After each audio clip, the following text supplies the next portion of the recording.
Hey guys, today we're talking about some basic tips and tricks for Slither.io.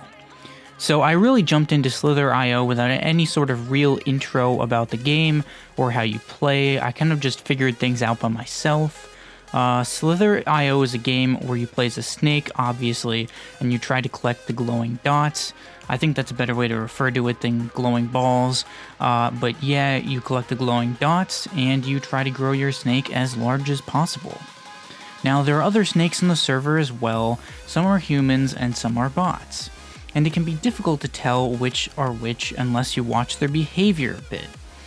If the head of your snake hits one of these other snakes, your snake will die and drop its glowing dots for other snakes to pick up.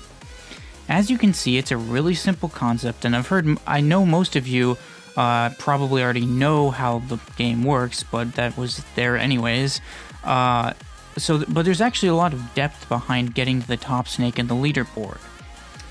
When you're a really small snake, it's worthwhile to collect the small dots that you see spawning around you. Once you've reached maybe a few hundred points of mass, you can start to be more aggressive toward other snakes because you have some ammo to work with. What I mean by this is that your snake has an ability to gain a speed boost if you hit the spacebar. You probably already know this, or if you double tap on your phone. This ability can be really useful as well as really dangerous, but it uses up your mass points as fuel to use it. You can use this ability to jump in front of other snakes and cut them off to steal their glowing dots and increase the mass of your snake. Once your snake has reached maybe 1000 mass points, you have another option that becomes available. At this point, you're getting close to large enough where you can actually circle smaller snakes and trap them. This is a very key tactic for building the mass of your snake that you want to be competent at using.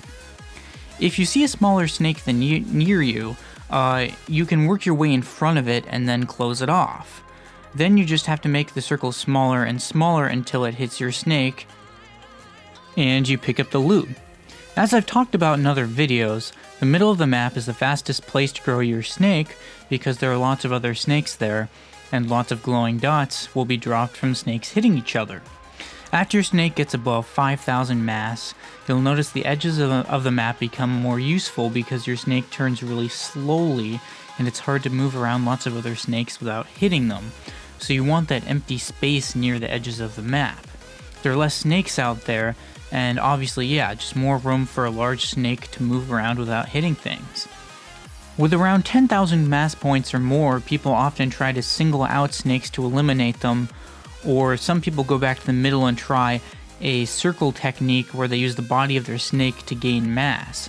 The body of a snake over 10k is large enough that if you move through crowded areas without dying yourself, you can cause a lot of damage because you are really hard to avoid. A lot of people move in a circle following their tail near the middle, and then pick up from people who hit them, without having to really expose themselves to being cut off by other snakes. So they're sort of protected the entire time. This is a fairly effective endgame strategy, but trapping snakes in the corners of the map can be more conservative, and you don't have to deal with spawns, which can be kind of random, or people knowing where you are as easily to try and target you. Anyways, this was just a quick rundown of everything at once. I hope you guys enjoyed, and let me know how things could improve. Thanks for watching, and I hope you found something useful.